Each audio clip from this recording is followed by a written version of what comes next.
Hello and welcome to Kick Conflict to the Curb, the place that human resource professionals and growth-minded individuals discover the latest information on dealing with conflict or communication.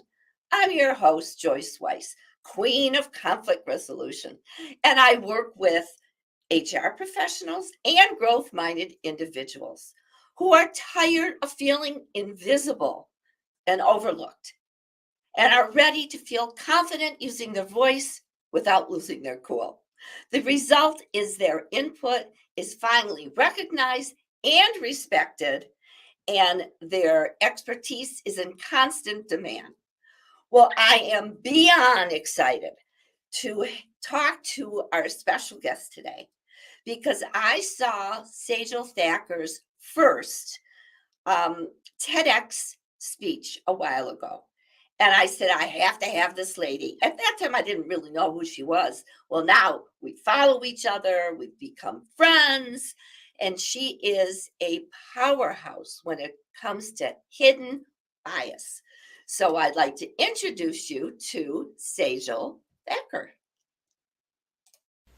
Sejal Thakkar is on a mission to educate and empower people to create a world where everyone is treated with dignity and respect.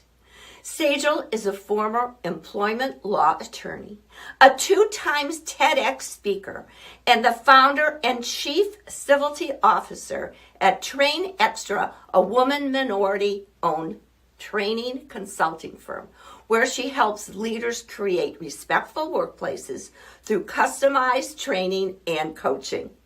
Sejal is also the Chief Culture Officer at Nobody Studios, a venture capital firm that aims to create 100 compelling companies. She is responsible for cultivating a people-first culture. Here's a fun fact about Sejal. She was conceived in India and born in Chicago, Illinois. Well, hello. That was so cool, Joyce. Thank you so much for that warm welcome, and I'm so glad to be here. Well, I have to have a warm welcome because you are warm, and I love what I didn't say, but I'm going to say it now. And I've never told you this.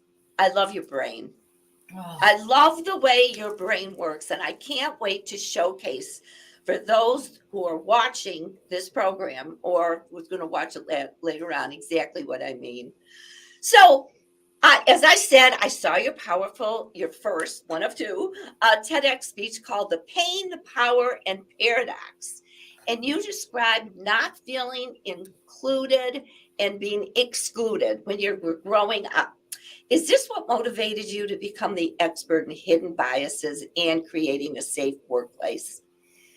I wish I could say yes to that, Mm-hmm. but like a lot of people, right? I didn't really learn about the power of unconscious bias and how it impacts all of our decisions till way later into my career when I was working at UCSF as a senior complaint resolution officer. And when I started learning about it, Joyce, there's no unlearning it. And I was actually really frustrated about the fact that more people don't understand this topic and why we aren't being exposed to it way earlier on. I think this is something that we should be learning about when we're in high school, even Yes. elementary school. But I wish I would have known about it because, as you know from my talk, I've experienced discrimination and harassment when I was growing up we were the only Indian family in a predominantly Italian neighborhood. So I dealt with a lot of that. I wish I would have understood what bias was and what I could have done about it back then. And I'll be honest with you, when I look back on I want to say this because I talk about this topic a lot. And I want the viewers to understand that when I think back to those children that were bullying me, Mm-hmm. I don't blame them. I don't blame them for making fun of me, because I know now, because of what I do know, understand about bias and how it works, that a lot of them were just ignorant.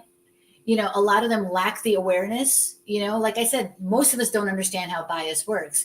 And then they too were a product of their own upbringing. Of course. Right. So, but I wish I would have known about this topic back then because it would have definitely helped me deal with it in a much better way than I did growing up. Right. But the thing is, you know about it now. That's right. And I still stick to my guns, even though you said not really. I still believe in my gut that Sejal, that experience, even though you learned about the impact and you learned how to deal with it later on, is your inner motivation Yes. somewhere to help you do what you do now, to help people safe and fun. And we all have a story, but we have to figure out where did the story start. Yes. And I'm sticking to this. So I still. No, absolutely. And that's what I talked about in the talk, right? Yes. That moment where that person put that note on my locker that said, go back to your country. Mhm. That was an awakening moment for me. Absolutely. And then I talk about another awakening moment in my second TEDx talk, right? So there are definitely moments that have contributed to what the work that I'm doing now. 100% agree with you on that. So that's so funny because my next question, you led right into it, and we did not rehearse this at out, folks, is I was going to talk about that when those high school students told you, go back to your own country. You learned how to stand up for yourself and use your words. How in the world did you do that? From, like you said, not knowing how at that time to now, look what you do for a profession. So how did you resolve this? Yeah, I mean, I wish I had this like really well thought out, like sort of answer that made sense. But I'll tell you what I did. Like as we both know, you're the queen of conflict resolution. So this is why I know this conversation is going to be hot, because we both know that when we're dealing with situations of confrontation, right? When I was put in those situations, that's not fun for anybody, right? No matter how you look at it, right? And so Right. I compare it for people when you're first starting to defend yourself or stand up for yourself. When I dealt with that situation, when that person put the note, it's kind of similar to when you're learning a martial art. Right now, I don't know any martial arts. My son has gone through it, so I know that it takes a lot of practice. Right, as you do it and you're focused, you're disciplined, it gets easier over time. But you know that saying, Joyce, about you fake it till you make it. Never heard it. Oh, yeah. When it comes to defending yourself, that statement is accurate, because when I first started to stand up for myself or start using my words, like everybody, I was nervous. I was scared. I was the only one that looked like me in a room full of these people where I was having to defend myself. So it's kind of like, imagine like a big bright spotlight being on you. And now you have to come up with the words on what to say. And so faking it until I made it come was really what helped me hone in on that skill, where you give off that aura of confidence, even if you don't even know what you're going to say or how you're going to do it.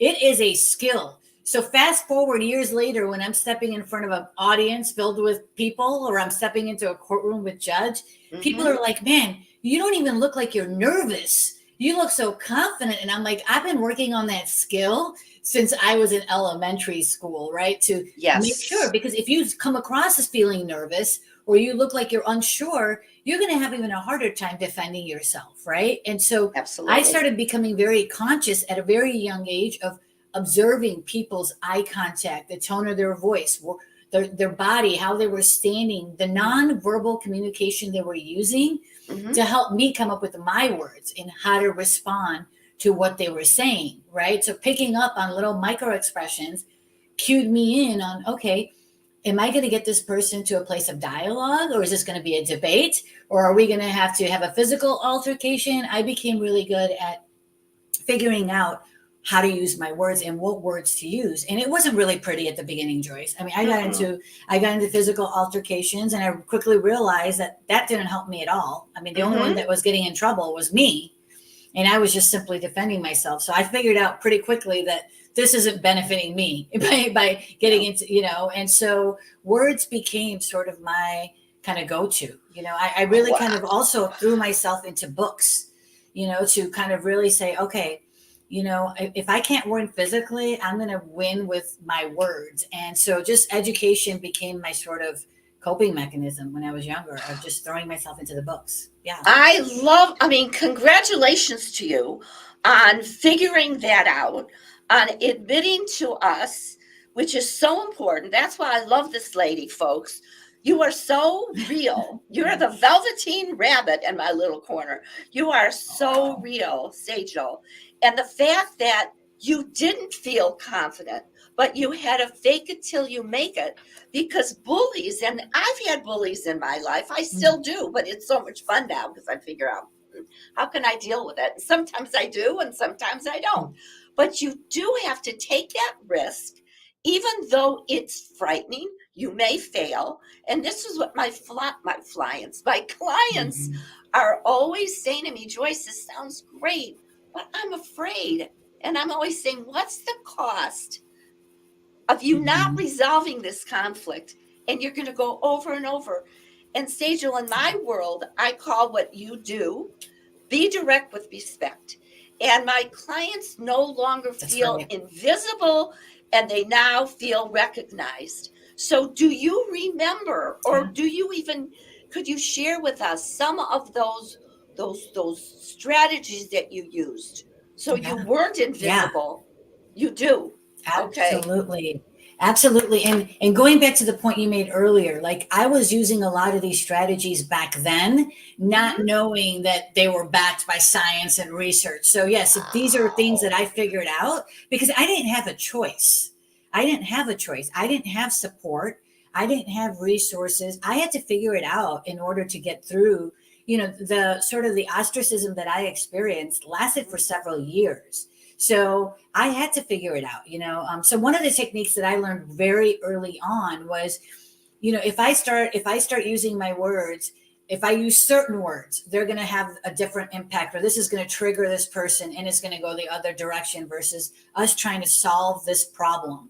And so I always kind of looked at every single one of these situations as I need to figure out a solution to how to move forward. Not about who's right and who's wrong. That was never really where I got stuck.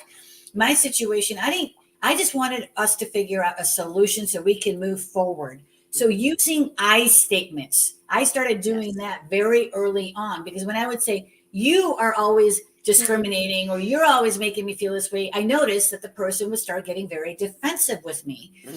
And then they would stop listening a lot of the times. And so then we would waste a lot of time. And then maybe a year or two later, have the same conversation again, where had we just approached that conversation differently a couple of years back, it would have resolved differently. So saying what I'm trying to do in that situation is make a point very clearly, very directly, so the person knows how I'm feeling. So saying things like, it upsets me when you do this, or I don't feel like you care about my concerns or my feelings in the situation.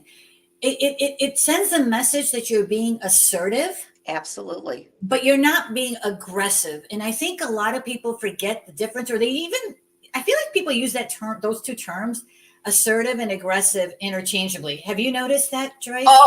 Oh, excuse me. Yes, they're afraid. They think and I don't even use the word assertive anymore because of that reason. What word do you use? What do you use? I say, let's be direct with respect. I don't, because they automatically, assertive means aggressive.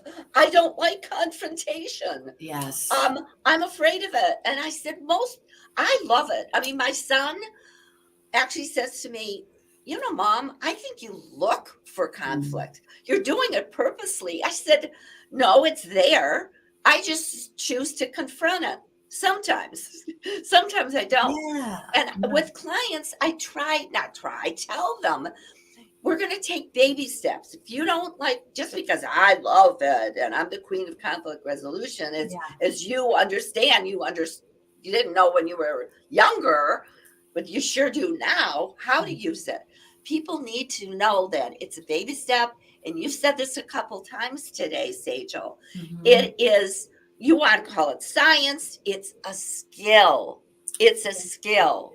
A skill. Absolutely. And I'm all good about replacing words, but with assertive and aggressive, I think we really need to really understand those terms, because sometimes what I see happening a lot right now is when someone's being assertive, somebody will slap the label on it like, oh, that person's always aggressive. And I'm like, no, they're not being aggressive. Yes. They're actually being assertive. So there's a difference, right? So I tell people, like, somebody who's always aggressive, right, is always assertive. But someone who's always assertive is not always aggressive, right? Thank you. So there's a Yes. difference. When you're aggressive, what you're saying could be perceived by others as being sort of rude, antagonistic. But assertive is, it's where you're saying that I'm holding my ground here, you know, that I'm not going to give up my perspective, because it could be for a number of reasons, because of the power dynamics that are going in the room, the privilege dynamics that are going on in the room. So I think it's important, and you're right, these are skills that can be taught to people. So in my I do a workshop on how to have difficult conversations, and I really break that distinction down about being assertive and aggressive and passive, right? So a lot of people are too passive. So I kind of walk them through the spectrum and to say, there are different situations and different times when you use certain sort of strategies. But going back to your other question of, how did I learn to use my words, so using I statements. But also another thing that I started doing is I got very comfortable. Like I said, I faked it till I made it, but at letting people know in a very respectful way that I wasn't going to tolerate certain behaviors. So I got very comfortable at doing that. So, and I teach my son that now, if somebody's bullying me right now, to say, I am not comfortable with you name calling me, or you treating me in that way. And if that happens again, and I'm very clear with stating a consequence, if that happens again, I will report your behavior. I have said that so many times in my life, and that's just my limits. Those are my boundaries, and I have no shame. And if somebody just chooses to not respect my boundaries, then we need to re-examine and reevaluate that relationship, whether it's a personal relationship, whether it's a work, because I never say that unless there's going to be the consequence that follows. And when I say there is a consequence, then that consequence will follow. I use that as a very sort of firm way of letting somebody know that, we all have different boundaries. We have different experiences. What we're willing to tolerate is different from one person to the next. Absolutely. But we have to be able to respectfully communicate our sort of what we're willing to tolerate, so that people know. We can't assume, what Joyce is willing to tolerate may be very different because of what you've gone through and what you've lived through versus what I've gone through. For example, for me, this is a conversation I just recently had with a leader that I'm working with, is that my sort of sticking point is that every single person needs to be treated with dignity and respect, like regardless of anything. Like, I don't care how busy we are. I don't care how big we are. It doesn't matter. Every single person that comes into contact with our organization needs to be left feeling like they were treated with dignity and respect, because I don't feel comfortable asking people to give me something or to share their value with me if at a very minimum, I can't even give that back to people. Right. So that's a philosophy that I started, a long time ago as a way of me using my words. And I find that when you let people know very clearly, directly, and respectfully, most people will respect your boundaries. Most people will. And the ones that don't, then you need to escalate that situation. And then there's different strategies and how you might deal with that individual too. Right. Well, so these are just, it's music to my words. And I'm going to tell you a conversation that I just had last week with a client, and I'm really curious your reaction. And I know I'm good. Folks, you got to take a risk sometimes. This is a risk to share this one. So let me call her Lisa. Lisa had a bully, and she did all the strategies that we worked on, and nothing worked, because he was bully on the spectrum. I mean, he wasn't just a difficult person. He was really trouble for the company, for the team, for everybody. Well, Lisa just couldn't take it anymore. I said, well, try this. So the bully starts pushing Lisa. And Lisa actually, she didn't say that, put it right in his face, but you know what, Bob, don't even go there. And she walked away. And what Lisa said, because she came back and she told me, Joyce, he doesn't bother me anymore. Now that's aggressive. Somebody may say, oh, I'll never do that. Then don't. If you feel uncomfortable about some of these things that Sejal and Joyce share, I'm not saying don't do it. Sometimes we always feel uncomfortable about certain things. Sure. But if you want different results, you got to figure out, you got to push it up a little bit so that don't even go there. What do you think about that, Sejal Thakkar? I agree 100%. You do? Okay, because I didn't know. Yes, absolutely. And every situation is different. So there's no black or white rule, right? We both understand that. There is no black or white rule. And here's the thing. This is why the work that we're doing is so important. Is because what we're doing is if we build the foundation right, if we create a safe environment for people, right, where both parties feel comfortable expressing themselves to each other. Yes. When we give them the skills, that's the problem, Joyce, is that we've both seen this over and over again, right? Like that people are in these situations and they just don't know what to do.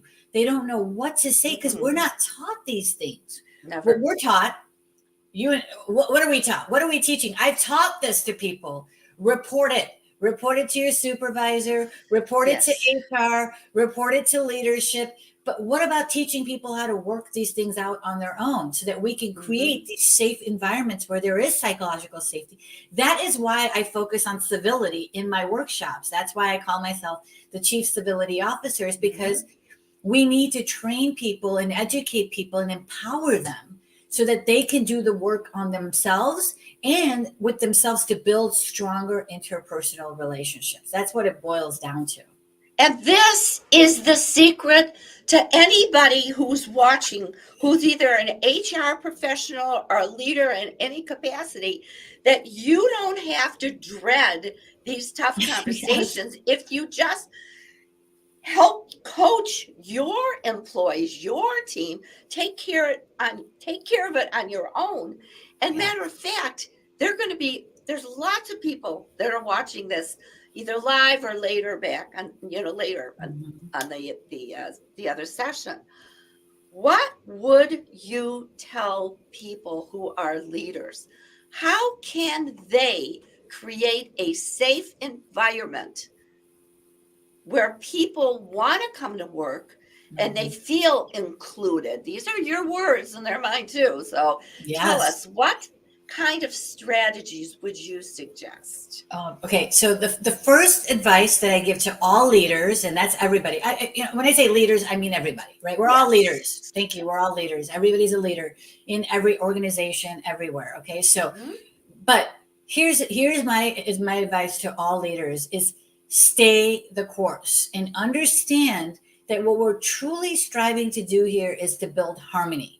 And that's not going to happen overnight. It's going to take time. It's going to require patience, right? But it starts with making that commitment to each other and to your organization's purpose, right? To say, we are committed to doing this work. It's not about the first sign of a disagreement that we have on a team, I'm going to go find somewhere else to work.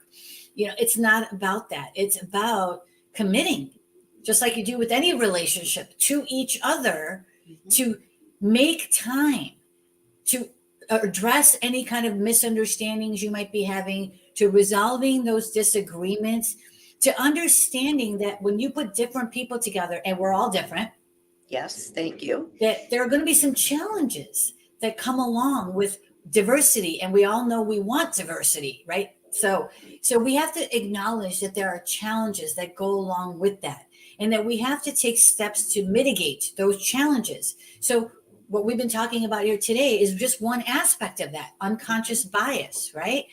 Educate yourself, understand, start with yourself, make a commitment to learn about your own unconscious biases. They're normal. It's how our brain works. We have to understand that we all have them, and we have to do the work because some of them are hidden. That's the whole thing. They're unconscious. We're not aware of them.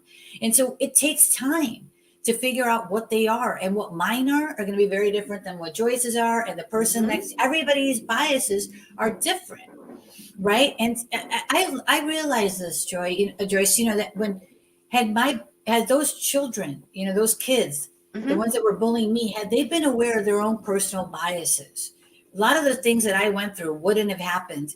And I realized it even more when I became an attorney, that when I was working on these lawsuits, that had we gotten in when the first disagreement or when the first issue came to the attention of management or HR and properly dealt with it, because a lot of those people were well-intentioned, but they just lacked the awareness on how to navigate through these differences. Our systems, our processes weren't made for people who are now in the workforce who are different than us, right? They were set up for a different sort of audience, a different sort of people. Now we've got all different kinds of diversity, right? Not just race and not color. We're talking about neurodiversity, cognitive, so many different, everybody's different. So first step is to commit to learning what those unconscious biases are, because the good news is that once you identify them, there are strategies, simple strategies. Watch my TEDx talk. I give you a acronym, 3 simple strategies to help you mitigate your biases. So there's things that we can do about it. And then as leaders, take inclusive actions, right? There are things you can do yourself to be more inclusive towards others, like examining your own assumptions, making sure everyone's voices are heard, asking questions. I mean, there's so many strategies we can talk about, but it starts with us and ourselves, right? So I'll stop there because we'll have to come back and do another episode on once we make that commitment to start with ourselves, what can we do to help other people? But it really does. That's the beginning. That is the beginning. And that's what I want to leave people with today. Yes. And that is really the beginning of, and that's why, even though on some of the other graphics, I didn't put hidden, I put personal biases. It just dawned on me. But whether it's hidden or personal, it's still, you got to ask yourself. And I'm loving I'm going to go full circle to this conversation, Sejal, because you started saying that you didn't forgive necessarily the kids who said, go back to your country, but you didn't blame them because of their misguided upbringing, just not being educated. And this, folks, those of you who are watching, this forgiveness is such a release of stress, because then you've elevated yourself. This is how, and I'm talking just on my own, because with the bullies that are still existing in my life, I love them. I still deal with them because they're in my life, but I've set the boundaries. But in my mind, I said, this is who they are. I'm not taking personal. They're short-sighted. They don't understand. It's just a release of such confidence in ourselves when we know that. So would you like to say something about that before our time is almost over? It's so true. It's so true. Thank you for just inviting me to have this incredible conversation. I love what you just said. And I truly, having done this work for a very long time and seeing what I've seen in my career, I can say this very openly, that I continue to do this work because I see people more now than ever who are open to these conversations, who want to do the work, that are willing to do the work. And this isn't about canceling anybody. This isn't about blaming or shaming anybody. I truly believe that this is a very important point in time, that we can really do a lot of good if we understand how to build bridges with one another. And it starts with ourselves. It starts with building the bridge to ourselves. And then in that process, you understand how to build those bridges with everybody else, right? Absolutely. So thank you. Words. Are you kidding? Thank you. It's like we're marrying each other. Let's get some conflict going here. It's not going to happen. So tell everybody here. I have your LinkedIn. Tell people how they can get in touch with you, and the names of your podcast, not your TEDx speeches, because people have to watch them and share them. Yes, absolutely. Thank you. Train Extra is my website. It's TRA right here on the screen, AINXTRA.com. I'm on LinkedIn all the time. Follow me on there because I share a lot of resources about the topics that Joyce and I were talking about. I have done 2 TEDx talks. Would love for you to check them out. The first one is already out, the video. It's called The Pain, the Power, and Paradox of Bias. And then the second one is going to be coming out hopefully soon. I've been kind of hoping and been wanting it to come out because I'm so excited about it. But it's really about how to harness the power of exclusion and to go from longing to belonging. So it's really an add-on to the first one, but it's sharing a little bit more about a different part of my identity, sort of walking between the Indian culture and the American culture and how that's kind of got me to where I am today. Oh, well, what means you have to come back and talk about your second. Would love TEDx to. stage. I would love to. Oh, well, thank you so much. Like I said, I love your brain, your energy, your passion, your story. Thank you for just being such an engaging guest, Sejal Thakkar. Thank you so much for having me, Thanks. Joyce. Absolutely.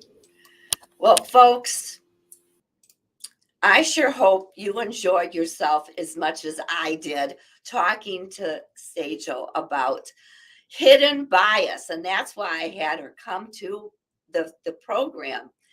And she talked about in my world, I call it be direct with respect, where people get different results from using strategies like this.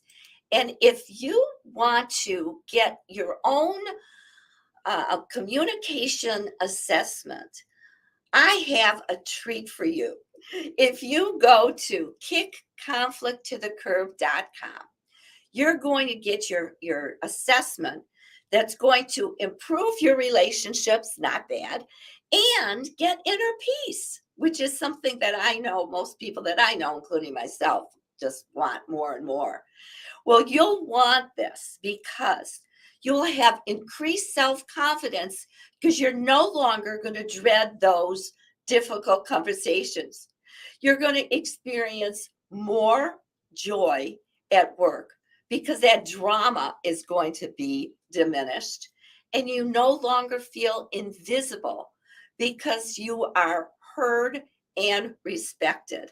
So if you like that, if you want to get your own copy, please go to Kick Conflict to the Curb.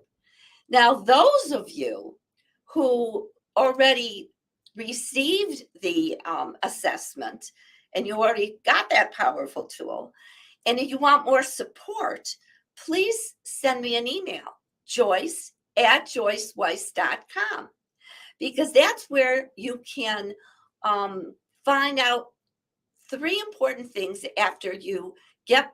I will personally send you my calendar, my online calendar, and we'll have a call.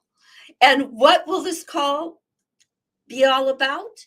Well, you're going to get extreme clarity on a current situation challenge. You're going to understand the necessity to take you from where you are, to where you want to be. And you're going to create an action plan so you know what your next steps are. And I only have 5 slots open for 5 people. So if you want to take advantage and you like that idea, please, please go there. Well, I want to thank Sejal again for this wonderful interview.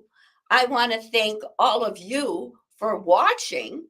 And until next time, I'm Joyce Weiss. And remember, you get what you tolerate.